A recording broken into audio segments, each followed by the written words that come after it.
বলছে খানগুলা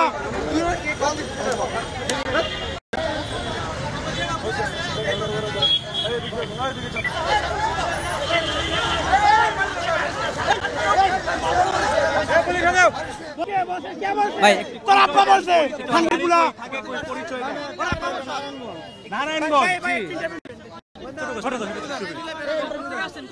ভাই নারায়ণগঞ্জ থেকে আসছি। না না ভাই না না না জি না জি না জি না জি না জি না আসছে বলছি যে লোনের জন্য মানে 1 লাখ টাকা লোনে বলছে মানে গিয়াসউদ্দিন মানে আমাদের ওখানকারই নারায়ণগঞ্জের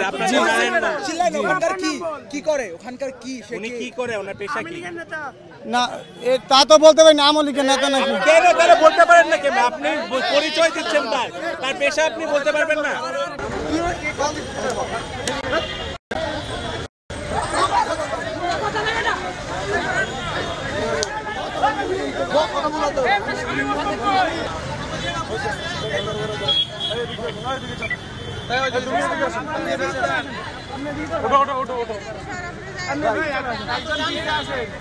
তুমি ভাই আসো না সবাইকে নিয়ে আসতে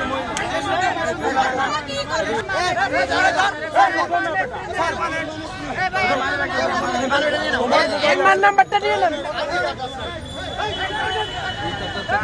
আমরা জানি না যে পরিস্থিতি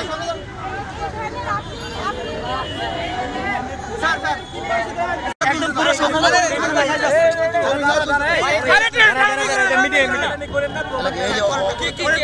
এটা নিশ্চয় হচ্ছে কি অর্থ লুণ্ঠিত কয় তারিখে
আমরা ঝিনাইদহ জেলা থেকে আসছি।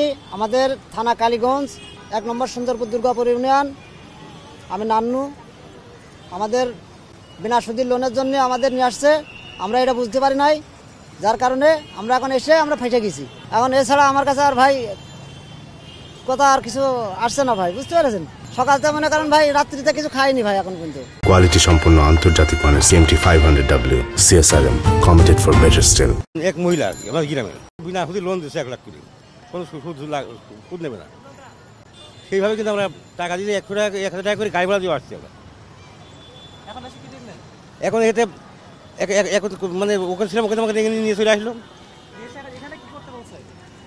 এইখানে সব আটকে দিলে এই আর কি,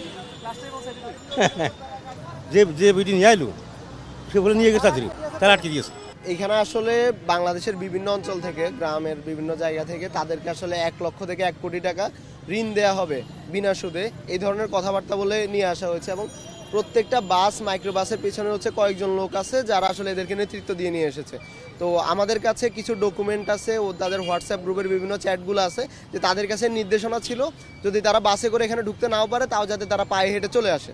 তো আসলে সাধারণ মানুষ হয়তো তারা রুট পর্যায়ে তারা জানতো না যে তারা এখানে কেন আসছে, কিন্তু যারা এখানে তাদেরকে আনছে তারা একটা বিশেষ উদ্দেশ্যেই আনছে, যে দেশকে এখন অস্থিতিশীল করার জন্য, সরকারকে যাতে বেকায়দায় ফেলা যায় এই জন্য আসলে আনছে। আপনি যদি দেখেন যে বাংলাদেশের ঢাকার প্রবেশের বিভিন্ন জায়গাগুলোতে প্রায় 500-র বেশি বাস আটকানো হয়েছে। তার মানে হচ্ছে এখানে খুব বিশাল একটা বড় গণজমায়েতের পরিকল্পনা ছিল এবং সেটার আলোকে তারা হচ্ছে বেশ অস্থিতিশীল করার জন্য বেশ কিছু কাজ করতো। এবং এখানে যারা বাসগুলোতে ছিল তাদেরকে বিভিন্ন জনকে বিভিন্ন অঙ্কের টাকা দেওয়া হয়েছে এবং তাদেরকে কাউকে 500 টাকা, 2000 টাকা, 1000 টাকা এইভাবে করে অনেককে টাকা দেওয়া হয়েছে। এবং প্রত্যেক বাসগুলোর হচ্ছে এক একজন লিডার ছিল, 1 2 জন করে। এবং এখানে একটা বিষয় হচ্ছে অনেক বেশি পরিমাণে নারী উপস্থিতি ছিল এবং নারীদের মধ্য থেকেও একটা বড় অংশ ছিল যারা এখানে নেতৃত্ব দিচ্ছে, যারা লিডে ছিল। তো আমাদের বিশ্বাস যে আসলে আমরা এখানে একটা জায়গা থেকে খুবই হতাশ যে বাংলাদেশের যে গোয়েন্দা সংস্থাগুলো আছে এবং পুলিশ প্রশাসন, আইন শৃঙ্খলা বাহিনী তারা আসলে ঠিকভাবে কাজ করছে না।